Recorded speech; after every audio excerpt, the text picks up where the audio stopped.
Hey guys, before we get into this video, I'd just like to say there are links down below which you can get involved with Black Lives Matter, which tell you how you can help out, how you could donate, how you can sign petitions. We recommend you look at it and enjoy the video. Thank you.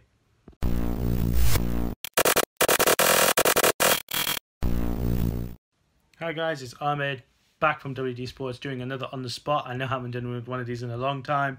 I haven't done one of these since, I think, a time ago. I think since I was talking about Liverpool winning the league now. But in terms of life now, that's become a bit irrelevant, you know. I think there's bigger issues coming on. I was supposed to make one of these to rejoice that football is returning back to our screens, especially the Premier League, and hopefully the rest of the leagues will follow soon, and the leagues that such as the we cover can continue and hopefully finish the season if allowed to, or you know they can get back to playing football a lot quicker than expected to. But this video is more about race, and I think it's something that we should talk about more openly on this channel, because I think it's something that's affected all aspects of life, whether you're in the movie business, the political business especially, or in our sector of business, which is sport. Because I feel like with George Floyd losing his life like that, I think it's opened up this raw topic that comes back to sport, and it comes back to the issue that football brought up. I'm not talking about our football, I'm talking about the American football they play, where they throw it instead of kick it, where Kaepernick in 2016 was doing those protests. He was doing those protests with where he was kneeling and not standing up for the national anthem. Now, I'm a bit of an NFL fan, I'm a Philadelphia Eagles fan, and watching it, I unfold, I never really got it. I never really understood why he was doing it. I understood to some aspects it was about race, but for me, it was personally, I never really read into it at that time of life. I think I was only 16, and I just didn't really want to know more. I didn't understand it more. I didn't get it, because I've always put American sports with race as well, because, you know, growing up, I remember watching movies like Remember the Titans, where, you know, it was about race. It was about American football team coming together, black and white, and playing together and winning for it. And that's never come across my mind in that aspects, because I've played for teams where it's a good mix in all sports, and I've been encouraged to take up sports. I've never had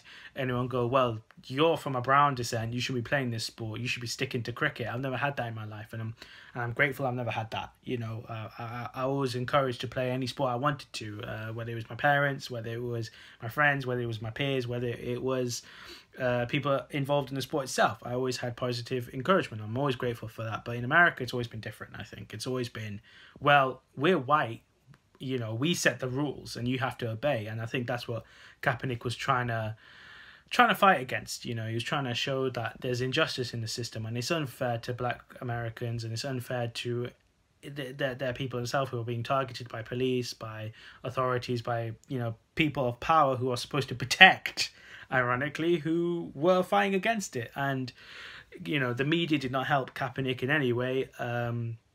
It ended up losing his job in 2017, in my opinion. That's just my opinion. You know, you had to talk to an NFL expert about that, but it did, because he was bringing up sensitive topics that, you know, people think should be separate from sport, but they should be talked about within sport. So, you know, he lost his job in 2017. He became a free agent, still a free agent. But now what's really ironic and kind of annoyed me is how the NFL now have gone with a U-turn. You know, they've gone, wait, hold on, let's back it up. Let's go back to 2016 and try and fix it. Oh, we're sorry, Kaepernick. I know you made a good point, but we're sorry.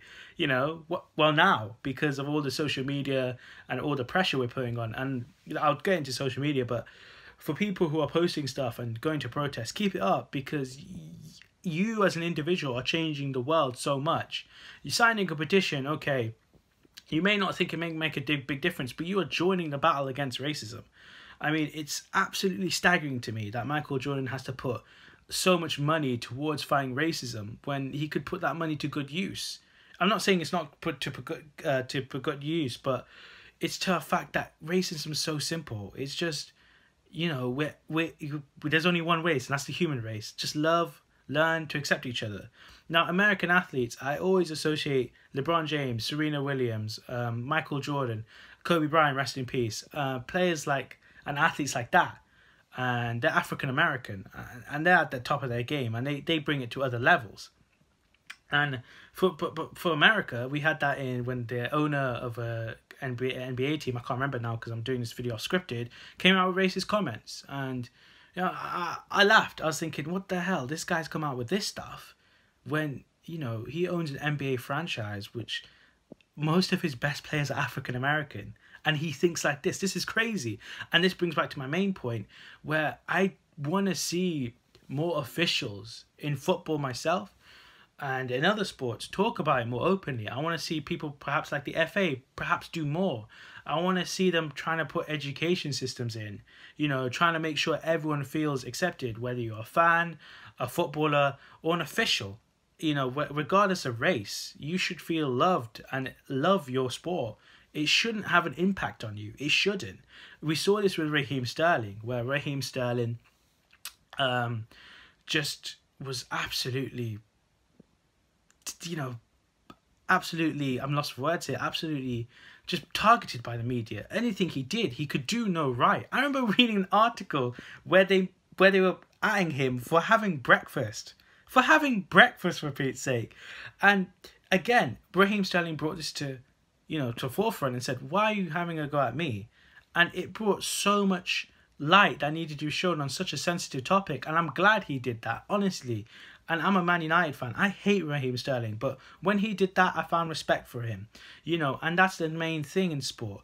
We need to talk openly about race. We do. It's an issue that's not going to go away anytime soon. So when players are feeling targeted, or officials are feeling targeted, or a manager or a player or anyone in football doesn't want to say a certain thing because it might cost them a move up, that is wrong. That is wrong. The FA should have an open policy. Not just the FA, but everyone in football should say, if you're feeling discriminated, come and talk to me, you know.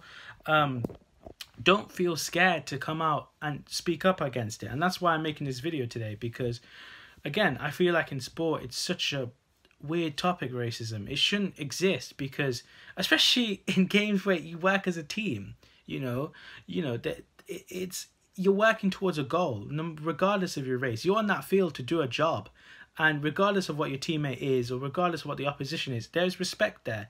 And all right, you can have a dig at someone for being or having a bad day. I get that on Twitter, but don't bring up their race. Don't bring up their race. Don't bring up something they can't help. You know, they can help their football ability by training harder. They can't change the colour of their skin overnight to suit your races and genders. And as a football society, as a sporting society, we have to move forward and make sure we stamp out racism and make sure that the game is for everyone. And George Floyd passing, I think, has opened up this topic in sport now, globally, where we have to think about how we can change it. And it's been building for a long time. You know, it's been building for a long time, something like this, where we have to, you know, almost delayer and think, how can we make sure everyone is accepted? Because, you know, whether a team's playing in Eastern Europe or a team's playing in England, there is that fear of them getting racially abused. And it has to stop now. And it has to stop today. And we have to work for a better future for everyone involved in sport and the society. But this has just been me. I've just been made this video. I'm sorry if it comes off cross waffle. I just felt like we were supposed to have other things on, but hopefully we can do it. But I still want to make a video today just discussing it and saying on me and behalf of WDSportz, you know, Black Lives Matter, and we're fully behind it, believe me. And if anyone would like to come on and discuss it with it, or talk about a different angle, or come on and just talk about their experiences, feel free to hit us up and we'll work something out. But yeah, it's been Ahmed. Thank you so much. Cheers, guys.